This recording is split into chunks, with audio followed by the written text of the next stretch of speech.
Hi, I'm Beck and welcome to my to be read video that is for my library holds. I use an app called Libby and I can use my library card on there to reserve audiobooks for free, which is generally how I get audiobooks, otherwise it gets quite expensive. So I'm going to share with you what I've got on hold and I'm hoping to come up soon and listen to on audiobook. Firstly, I recently started my reread of the Trials of Apollo series, so I finished book 1, The Hidden Oracle, and I've got The Dark Prophecy on my library holds list, as well as the rest of the series, because reading these on audiobook, you get so much style and tone from them and they are quite a joy to revisit. So when these come up, I'm just going to slot them in between the rest of my regular reading because I've read them before, so it's not like it's uncharted territory, but it's nice to dip my toe back into this series again. And then in that same vein, I've also got Magnus Chase on this list as well, all of the series, so 4 books, and I'm excited again to get into this. So even though it is not part of the Percy Jackson immediate universe with those characters, this story is set with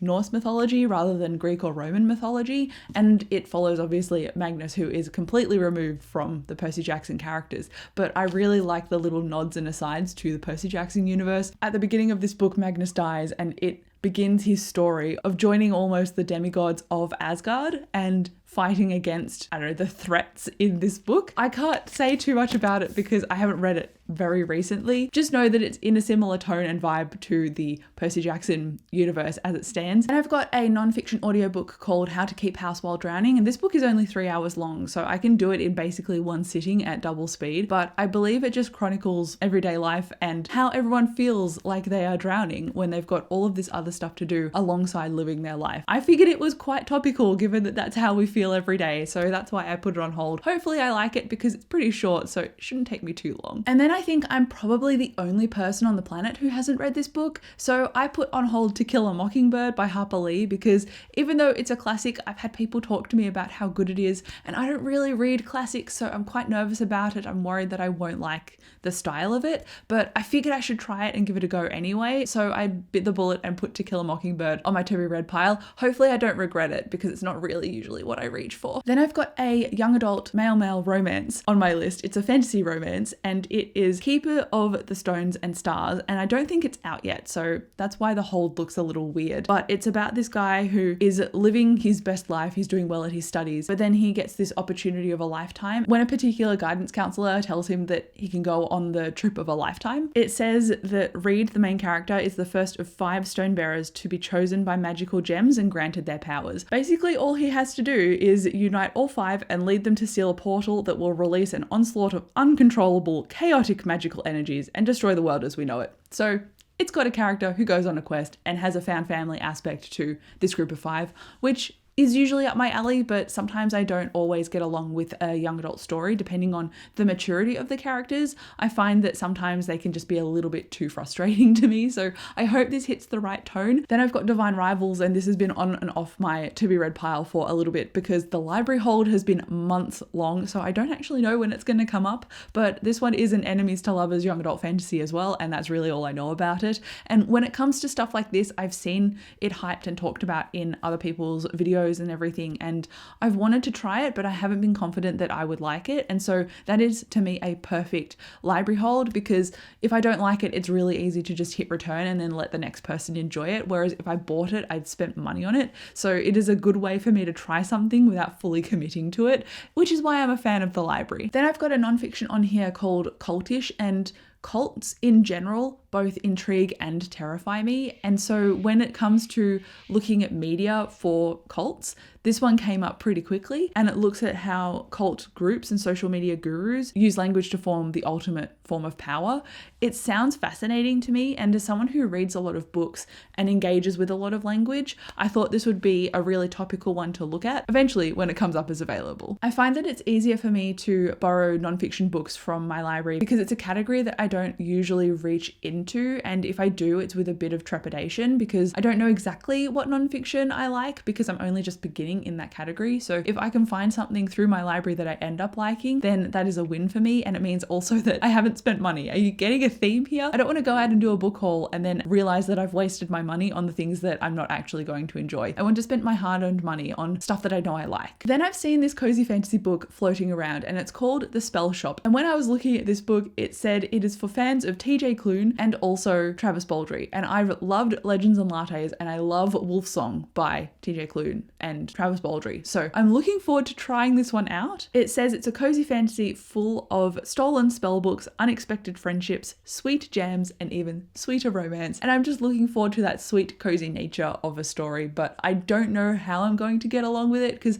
sometimes cozy fantasy is like the best thing ever, and other times I'm like, I'm bored. So I don't know how it's going to fall. So I figured getting the audiobook and trying it out from Libby would be my best course of action. And then speaking of giving things a try, I love the genre of romantasy, but for me it's so hit and miss. And so that's why I've borrowed the title Bloodguard. And I thought this came out in August because that's when this popped up on Libby for me, but I think it comes out in at least October, and I'm one of the first people in line. So hopefully I get it as soon as it is available. But this one is a romantasy where one man must fight to become the next Bloodguard if he hopes to save his family and his new love. Like, the synopsis is pretty vague. It says Gladiator meets Dungeons and Dragons in this searingly hot and dangerously addictive new adult fantasy romance.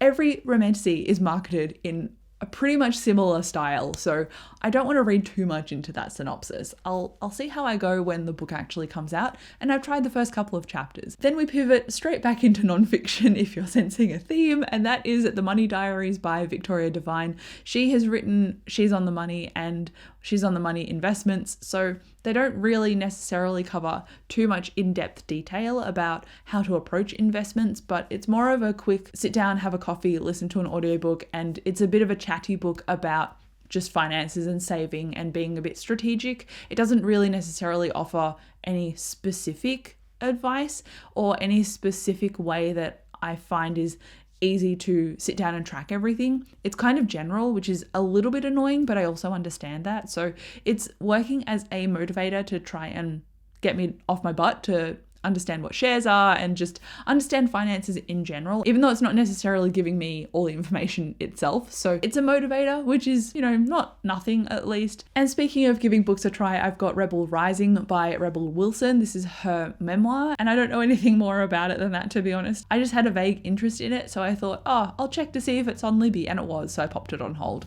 And that is the extent of my knowledge on it. And then I've been a bit disappointed with the different historical romances that I've been reading, especially in the male space. So I thought, this one looks great. And it's called A Marvelous Light. And it's set in an alternative Edwardian England. And it's a comedy of manners, manor houses, and hedge mazes. And it says it includes a magic-infused murder mystery and a delightful queer romance. I was going to get this on ebook on my Kindle, and then I realized that it was on Libby and I could just listen to it on audio. And that usually adds an extra dynamic for me, so naturally that's the way I chose to go about it. I've seen this next book floating around, and as a lover of dystopian or apocalyptic stories, I thought, I'm not sure about it. And then the audiobook was on Libby, so I was like, yeah, okay, that sounds like I should try it. If you can sense a theme, it's like, all right, impulsively put something on hold. That's very much my vibe. And this one is The Last Murder at the End of the World. You might recognize the cover because I've seen some people talk about it. And this one is about an island, and everything outside of it has been destroyed by this fog. On the island, it says 122 villagers and 3 scientists live in peaceful harmony. The villagers are content to fish, farm, and feast, to obey their nightly curfew, to do what they're told by the scientists, until, to the horror of the islanders, one of the beloved scientists is found brutally stabbed to death, and they learn the murder has triggered a lowering of the security system around the island, the only thing that was keeping the island fog at bay. If the murder isn't solved within 107 hours, the fog will smother the island and everyone on it. So it is a genre-bending murder mystery apocalyptic story with high stakes and a lot of tension. So I'm looking forward to trying it out because it sounds like something I could probably quite enjoy. It's either going to be great or it's going to be a flop, and I don't know which one it is yet. Then again, I've also also decided to try this romantasy book, and it's called A Fate Inked in Blood. And after I read or tried to read When the Moon Hatched, and I just hated it with visceral passion, I'm really nervous about all of the hyped romantasy books that I might want to try. So I'm like 31st in line for this one. I am absolutely in no rush whatsoever. So we'll see how that goes. I don't know anything else about it. I've chosen not to look into it because I don't want to be harshly disappointed. At least not now. Maybe when it comes up as available, I'll be disappointed then. But we'll see. Maybe I'll enjoy it too. That's why it's on my list. And then speaking of books that I maybe might enjoy, but I don't think I will, is The Three-Body Problem. And this one is a very detailed sci-fi book, and it's got that very high level knowledge of being quite sci-fi. And I've heard that this author doesn't treat his women very well, and that's what makes me hesitate. But after speaking to a friend, he said that that is kind of key with all of his character development, not just women. So I'm like, okay, well, maybe I'll give it a try and have that in mind. And if I can't get past that particular mental hurdle, then I'll put it down. I'm like, okay, well, it's a blanket effect and I'm here for the sci-fi element. So maybe I can kind of compartmentalize it in my head. I'm not really sure yet. But again, that is a few months wait on audiobook, and I'm willing to wait. It's not like I'm particularly fussed about it. I did consider reading this a long time ago, and then I've seen pop-up of reviews here and there of, I loved it, I hated it. So I'm really not sure how I'm going to sit with this one. So I'm more than happy to wait and then figure it out later. But that is all of the books that I currently have on hold at Libby. Whether this changes tomorrow or in a week, I can't tell you because it depends on what pops up. But thank you so much for watching this video. Let me know if you use Libby down below in the comments. I would love to know. But thank you again so much for watching this video. I'll come chat to you down below in the comments, and I'll see you in my next one.